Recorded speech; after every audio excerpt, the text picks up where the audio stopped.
be silent. Back when Eisenhower was the president, golf courses is where most of his time was spent. So I never really listened to what the president said, because in general I believed that the general was politically dead. But he always seemed to know when the muscles were about to be flexed. Because I remember him saying something, mumbling something about a military-industrial complex.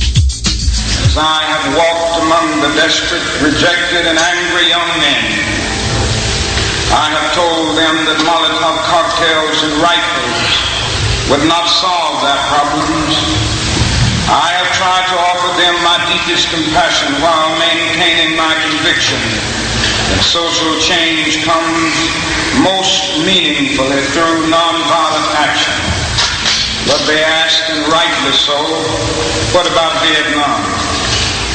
They asked if our own nation wasn't using massive doses of violence to solve its problem, bring about the changes it wanted. Their questions hit home, and I knew that I could never again raise my voice against the violence of the oppressed in the ghettos without having first spoken clearly to the greatest purveyor of violence in the world today, my own government. For the sake of those boys, for the sake of this government, for the sake of the hundreds of thousands trembling under our violence, I cannot be silent. Each one. I cannot be silent. Nobody can do everything, but everybody can do something. Everyone must play a part. Everyone got to go to work. Work for peace. The Spirit said work. I cannot be silent. Empowering the body, mind, and spirit. This is We Cannot Be Silent with Phil Restino and Larry Pinkney.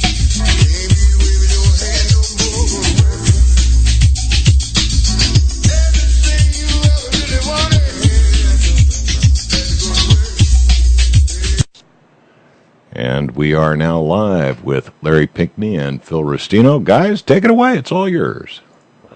Thank you. Thank you, Gary.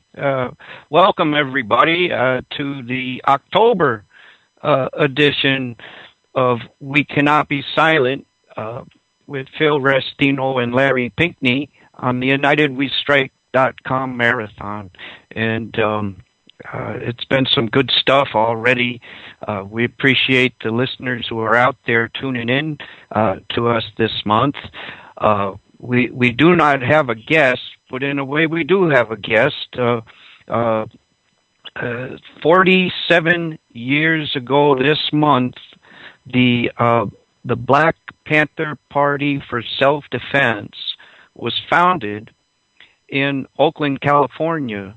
And many of you know who Larry Pinkney is already. Know that Larry was a member of the original Black Panther Party, and lived it, you know. And right now we have an article that Larry put out recently in his weekly column on IntrepidReport.com, and it's entitled Black Panther Party History Month and Political Prisoners in the U.S. And Larry himself was 10 years in prison as a political prisoner, so he can speak to that as one who's lived it. But we also want to say thank you to Gary for doing all the production and the other great people who've been putting on this marathon and allowing us to have our little show here. And right now it is Saturday, the second Saturday of the month, and that would be Saturday, October 12th. And UnitedWeStrike.com's motto is don't buy, don't comply, ask why. And I think that's a great idea, and it's a great way to recognize our own power. And that's how we can stand up to this system that's been oppressing all of us. And that's what the Black Panther Party demonstrated back in the 1960s when it started. These folks were doing for themselves, and the way the government responded demonstrated that that's what really is a threat to the government's control over us. And without further ado, I'd like to bring in our special guest this month, and my friend and co-host of the show, Larry Pinkney. Larry, are you there? Indeed, and thank you very, very much, Bill. I also would like to convey my deep gratitude to everyone really at United We Strike, and to Gary in particular for allowing us to have the program. It's a pleasure to be a part of the marathon. You know what I would like to ask you to do, Phil? Would you read the first two quotes? There's a quote there, who the article is dedicated to, the article entitled Black Panther Party History Month and Political Prisoners in the U.S. Would you just read the first two quotes at the very top of the article for our listeners? Sure. I appreciate it. Oh, you bet. And for folks who want direct access to this article, it's at intrepidreport.com. And the title of the article, Black Panther Party History Month and Political Prisoners in the U.S., October 11, 2013. And the article is in loving memory of Herman Wallace and our determination to bring Lynn Stewart home. And as always, Larry gives us some quotes to think about with every column that he puts out. And this week's column is a quote from U.E.P. Newton: "To die for the racists is lighter than a feather, but to die for the people is heavier than any mountain and deeper than any sea." And again, that's from U.E.P. Newton, one of the founders of the Black Panther Party for Self-Defense.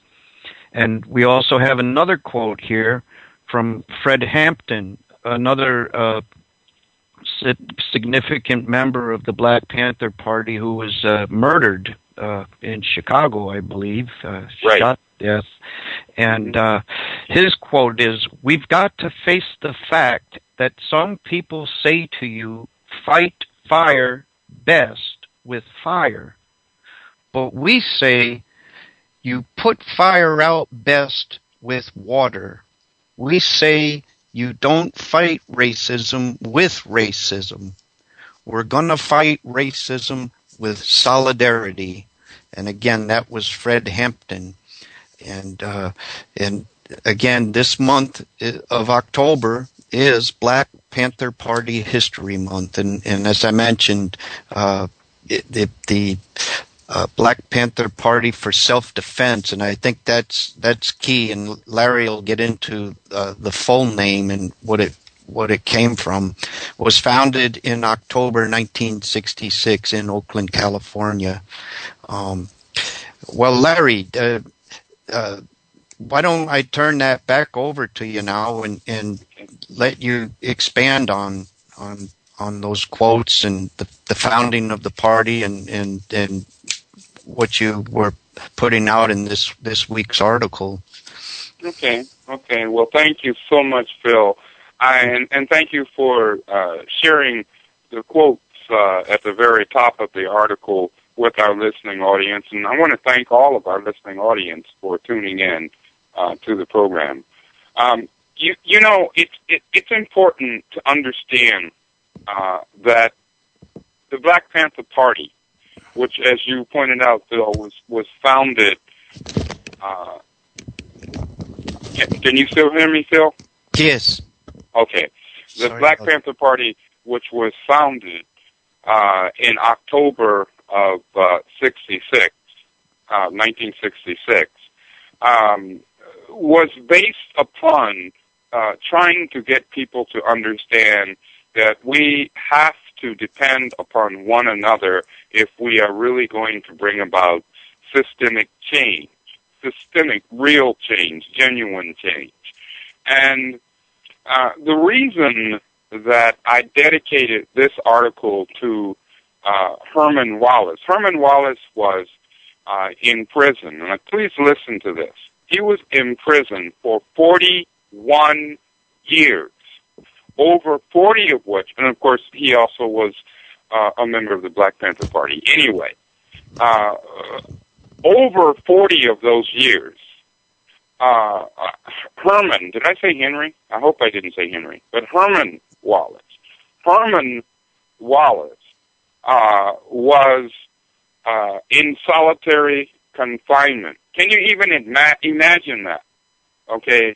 Now, on October the 1st of this month, the year 2013, Herman's original conviction was overturned. Finally, he was released also on that day, which was just a few days ago. And I'm sad, very sad to say that Herman passed away 3 days later, on the morning of October 4th, 2013. So it's dedicated to both Herman and to Lynn Stewart. Lynn Stewart, and yes, Lynn Stewart, people may be saying, Lynn Stewart, she's white, isn't she? Yes, she certainly is. And she is a determined fighter. We call her the people's lawyer. She was set up by the U.S. government. She is in prison now, it's now going on 4 years. She just turned 74. That's right, 74 years old. She turned 74 on the 8th of this month, October 2013. We've got to get Lynn out. We've got to bring that sister home because she stood up proud, strong, tall, for struggling, everyday, ordinary, black, white, brown, red, and yellow people. She belongs to us. She belongs to all of us. So let's bring her home, okay? That's why this article is dedicated to both Herman Wallace, the late Herman Wallace, and to the living but struggling Lynn Stewart. Lynn has cancer. It's eating her body. It is said that between 6 to 12 months, Lynn will no longer be with us. So we're struggling to bring her home, and you'll see more about that in the article itself, where there is a section on Lynn Stewart. Now, to get into the article, what I do is essentially talk about when the party was founded. You already know that, October of 1966. And by the way, folks, do not be confused.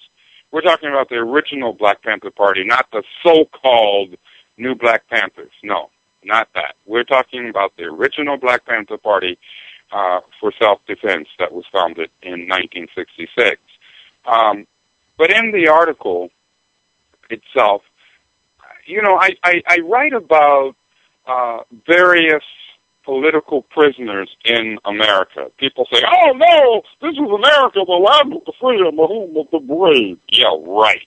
That's why we've got myriads and myriads of political prisoners in our prisons. I call them prison gulags because they're nothing more than death camps. That's why you keep someone in solitary confinement for virtually 41 years. That's why we have so many political prisoners. Let me name a few for you.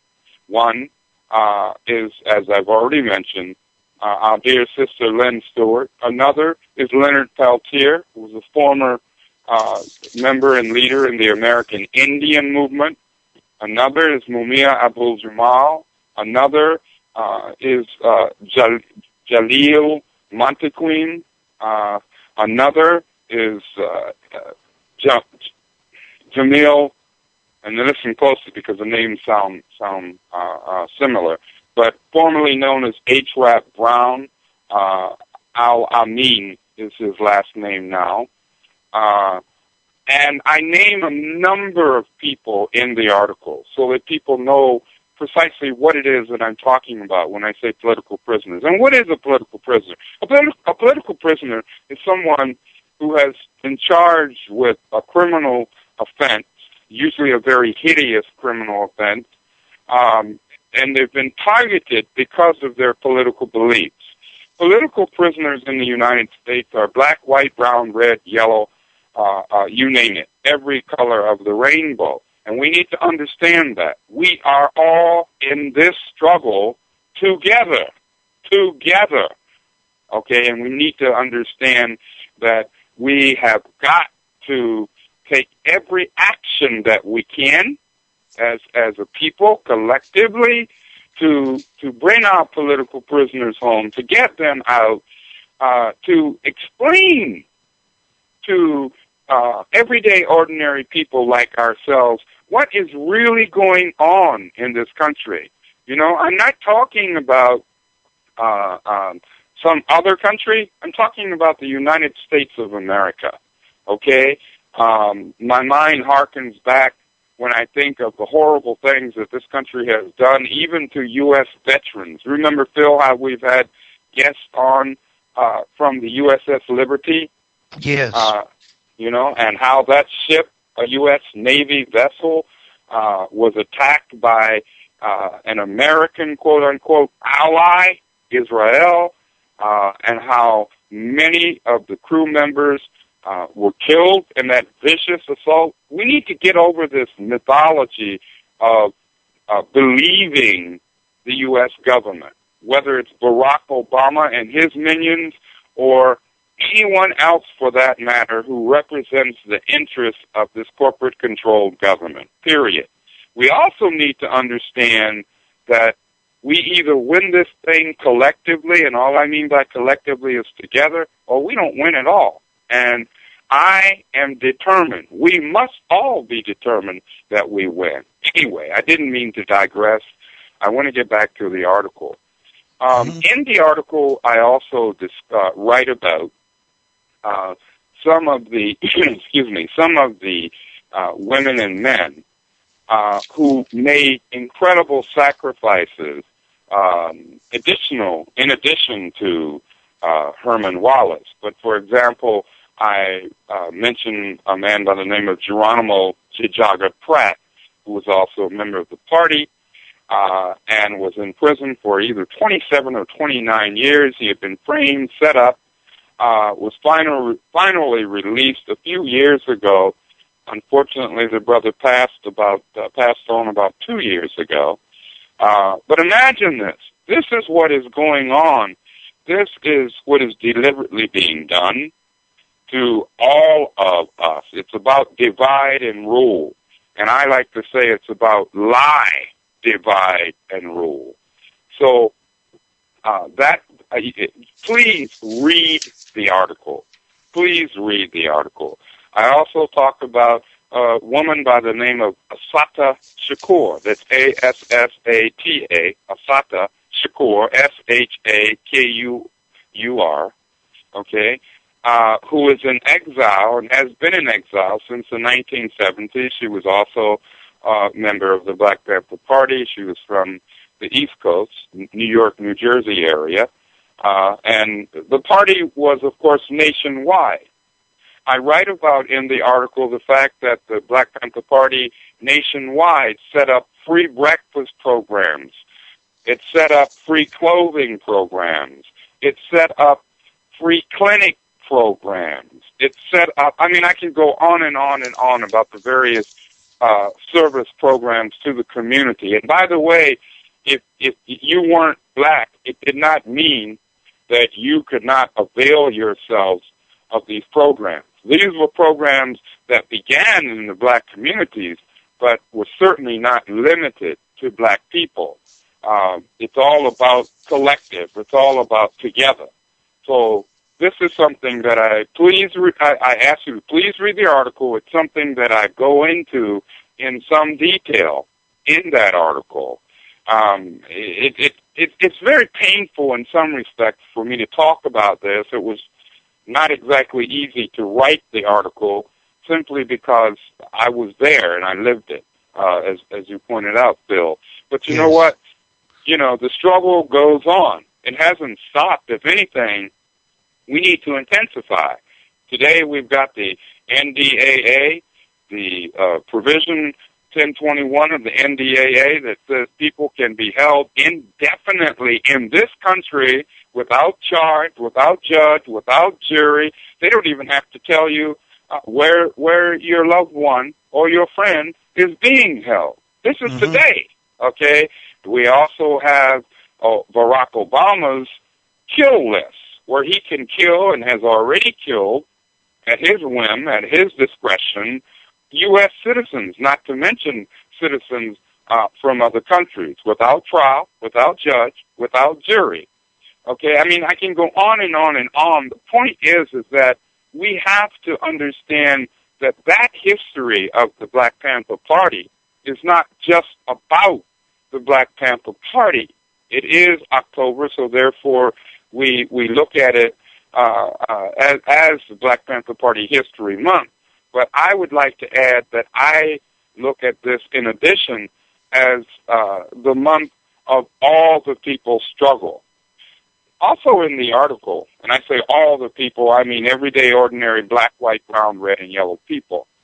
I also want to point out that, well, you'll see this in the article, the audience, please read it, that contrary to the popular corporate stream, so-called mainstream media nonsense, the Black Panther Party, in fact, had strong alliances, working, functional, viable, close alliances with people of all colors and organizations. And I named some of the organizations. So when you go to the article, when you read the article, you'll see who these organizations are or were.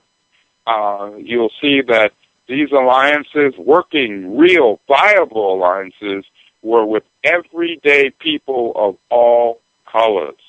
And I keep emphasizing that because I know that the name of the game with the government, the corporate-owned government, is to divide and to rule, to disinform and misinform. And we collectively, as people in the United States, many of us fail to understand that history is extremely important. Because if we don't know our history, then it's, as Howard Zinn says, if you don't know your history, it was as if you were born yesterday. And so the people in power can tell you anything, and you have no way of checking it out. That's a quote from, I paraphrase the quote from Howard Zinn, who wrote the book. Yeah. Zinn. Go ahead, brother. Well, you know, when you mentioned the history and in the Black Panther Party's history here, it's still fairly recent history, and it's an example to us that there is power. We have power that we don't even realize. And I remember reading some of the documents that were released, the FBI documents, and back then, J. Edgar Hoover of the FBI, wrote that the biggest threat to this country right now is the free lunch programs of the Black Panther Party, or free breakfast programs, excuse me. And again, it's the fact that the government comes down so hard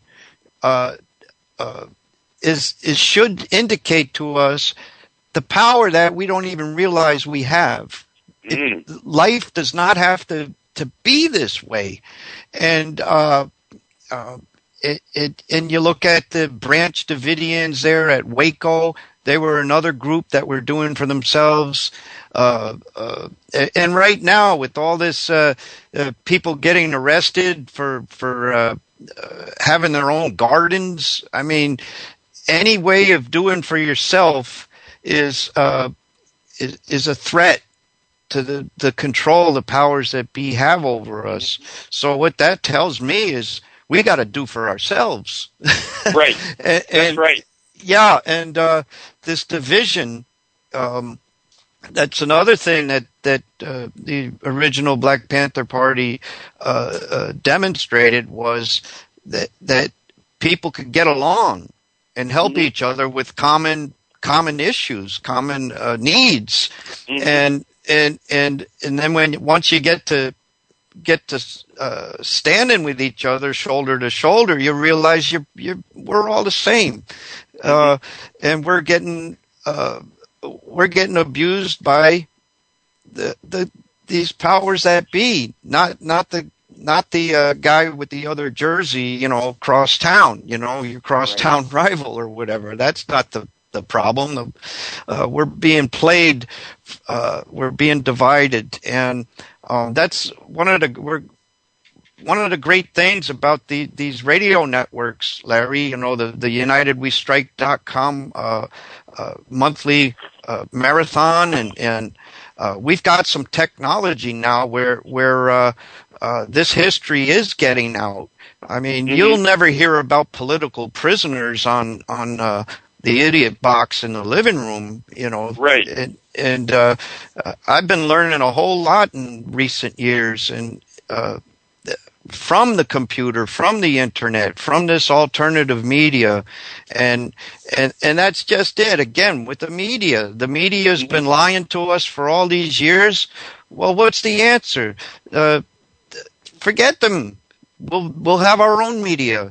And that's right. That's exciting, and I want to encourage everybody that's listening, continue to check into UnitedWeStrike.com and try that slogan, don't buy, don't comply, ask why. UnitedWeStrike.com asks us to do that on the 15th of every month, and we have the marathon the second Saturday of every month. Guys, I hate to butt in because, frankly, it's an engaging conversation, and I wish I could give you an hour because I suspect you could fill it with very good material. But before I cut you guys loose, you got to do that blatant self-promotion thing. Where can people find out more about what you're talking about? There's probably a few out there who got a little taste, and they'd like to go in for the full meal. So please, take your turns. Okay. Well, let me say very quickly, first of all, thank you again, Gary. Thank you so much. Let me say very quickly, you can find my writings. I am an associate editor with Intrepid Report. That's intrepidreport.com. Look for the article, Black Panther Party History Month, 10 Political Prisoners in the U.S. That's intrepidreport.com. The other place you can find information that I write about on me and other things as well would be at Black Activist Writers Guild. That's blackactivistwg.org. And thank you, Larry. And I also want to mention that Larry and I do another broadcast of We Cannot Be Silent on the wolfspiritradio.com, Dave Corso and Wolf Spirit Radio Network. And we do a 2-hour live call-in program on the third Monday of every month, 10 p.m. Eastern to midnight. And our guest coming up this month is Dr. Dalia Wasfi, a young woman doctor who is Iraqi father and a Jewish mother, and has been a human rights activist, anti-war activist. Go ahead and go to YouTube.com and click in the search button, Dalia, D-A-H-L-I-A, Wasfi, W-A-S-F-I. It's a really impressive woman, powerful activist, and we're really looking forward to having her on next Monday. Down to about 10 seconds, guys. Thank you. And check out our YouTube channel for our archives, youtube.com/We Cannot Be Silent. Thanks again, Gary. Thank you, United. Thank you, guys. I'm gonna take us out with a little antique Righteous Brothers. Here we go.